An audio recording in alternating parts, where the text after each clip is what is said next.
कांग्रेस तो ऐसे वाली पार्टी है, अनुशासन तो है नहीं उसमें। लालू जी का एक समय था, खत्म हो गया। ममता जी का भी एक समय था, वो भी खत्म हो गया। अगली बारी झारखंड में हेमंत जी की सरकार का है। भारतीय जनता पार्टी जमीन पर संघर्ष करती है और जमीन पे जो अच्छे से काम करता है उसको मालूम होता है कि रिजल्ट क्या आएगा। इसलिए इरफान अंसारी जी की ये बातें जो है सिर्फ अपने को संतुष्टि देने के लिए। बंगाल की जीत के बाद जिस तरीके से बीजेपी ने बंगाल फतह किया है, उसके बाद झारखंड कांग्रेस में पूरा भूचाल देखने को मिल रहा है।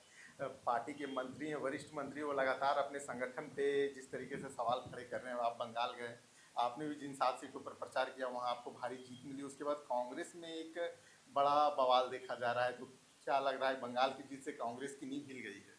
नहीं, कांग्रेस तो ऐसे वाली पार्टी है, अनुशासन तो है नहीं उसमें और कोई किसी को मानता नहीं है।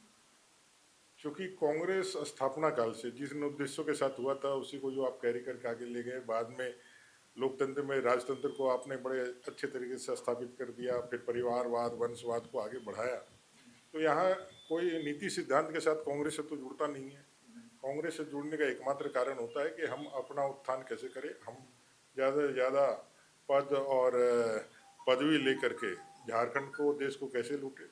और यही कारण है कि जब भी मौका मिलता है किसी को भी, जब उनके स्वार्थ सिद्ध नहीं होते हैं, क्योंकि वैचारिक रूप से वो कहीं से जुड़े हुए नहीं हैं, इसलिए वो सीधे तौर पर अपने हित को देखते हुए बाकी संगठन और बाकी चीज़ों पे कहते रहते हैं और संगठन भी वैसे ही आगे बढ़ रही है। इरफान अंसारी लगातार आप लोगों की जीत पे सवाल खड़े कर रहे हैं, लगातार वो पोस्ट कर रहे हैं और वो कह रहे हैं बीजेपी अनैतिक तरीके से जीती है।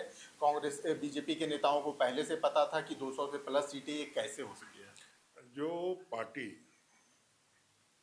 365 दिन वर्ष के संघर्ष में रहे, जिनके नेता प्रधानमंत्री मुख्यमंत्री होने के बावजूद एक दिन छुट्टी ना ले, लगातार 17-18 सालों से 20 सालों से लगातार दायित्व में रहने के बाद दिन रात देश की सेवा में, जनता की सेवा में लगा दे, उस पार्टी को कितनी सीटें आएंगी। एक अच्छे पढ़ने लिखने वाले स्टूडेंट को मालूम होता है एग्जाम देने के बाद जो उसको कितना मार्क्स आएगा। उसे भारतीय जनता पार्टी के हर एक कार्यकर्ता को मालूम है। अपने संघर्ष के बल पर, अपने मेहनत के बल पर और जो उन्होंने कार्य किया है उसके दम पर, हम जमीन पे काम करने वाले लोग हैं। भारतीय जनता पार्टी जमीन पर संघर्ष करती है और जमीन पे जो अच्छे से काम करता है उसको मालूम होता है कि रिजल्ट क्या आएगा। इसलिए इरफान अंसारी जी की ये बातें जो है सिर्फ अपने को संतुष्टि देने के लिए, ये कहते हैं ना कि मन को तसल्ली देने के लिए ख्याल भी अच्छा है गालिब, वही उनको सूट करता है। वो अपने मन को तसल्ली देने के लिए इस तरह के आर्गूमेंट फ्रेम कर रहे हैं।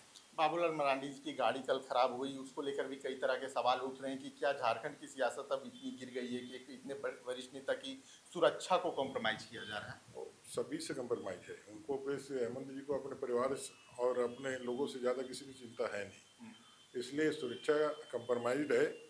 वो ना नैतिकता का ध्यान रखते हैं, ना लोगों के आदर और भाव रखते हैं। वो पूरी तरह से सिर्फ और सिर्फ सेल्फ सेंट्रलाइज राजनीति करते हैं।